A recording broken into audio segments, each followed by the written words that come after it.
आता आपण आहोत आमच्या कोकणातील नवशी या गावामध्ये आणि ती पाहू शकता पाठी आमची मराठी शाळा आहे. त्या शाळेमध्ये आम्ही लहानाचं मोठं झालो, पण काळांतराने शाळा आता मागची 5-6 वर्षापासून बंद आहे आणि आम्ही होळीनिमित्त या ठिकाणी आलेलो आहोत. तर आम्ही सर्वांनी ठरवलं की चला आपण ज्या शाळेमध्ये शिकलो त्या शाळेला आपण साफसफाई करूया. तुम्हाला दाखवतो शाळेची पहिली अवस्था कशी. चला या पहिली साफसफाई पाहू शकता. शाळा किती जर्जर अवस्थेमध्ये आहे. बघा त्या साईडला पूर्ण गवत वाढलेलं आहे आणि झाडं कसाड वगैरे बराच वाढलेला आहे. या साईडला काही झाडलं होतं आम्ही मागे आणि ही हात तो या ठिकाणी झेंडा वंदन व्हायचं आमचं. हे बघा तुम्हाला मागील जागा दाखवतो. या 5 ते 6 वर्षापासून शाळा बंद असल्यामुळे खूप कचरा वगैरे टाकलेला आहे इथे.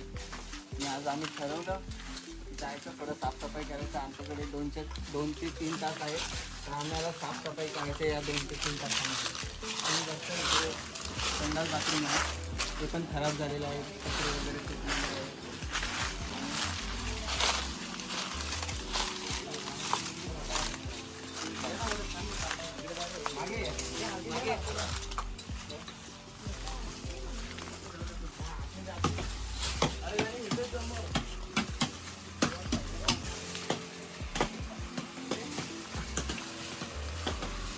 आधी इथे टाकी होती, पाण्याची टाकी.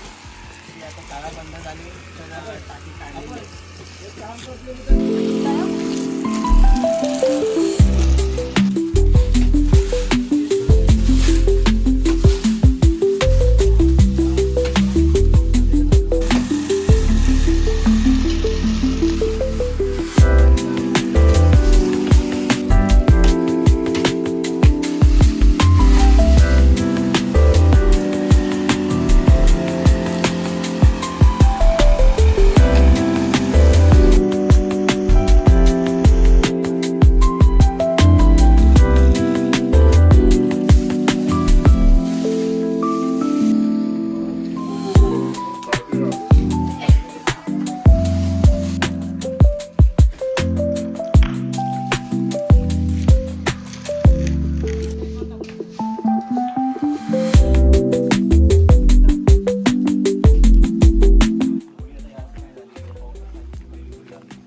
जवळजवळ 2 तास लागले आम्हाला ही साफसफाई करायला. प्रत्येकाने आपल्या गावामध्ये सहभाग दिला पाहिजे. ज्या शासकीय जागा आहेत, त्या सरकारी जागा आहेत, ज्या गाव वगैरे आहे, आपल्या गावाची जागा आहे, जी पडीक जागा आहे, तिथे लक्ष दिलं पाहिजे. तुम्ही मागाशी बघितलात की इथे खूप झाडं होती, ते आम्ही सर्व काढून टाकली जे खराब होते तेवढे.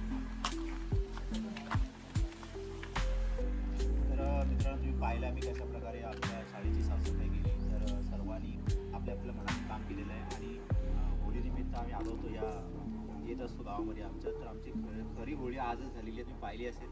7-6 महिन्याने शाळेकडे लक्ष दिलं पाहिजे.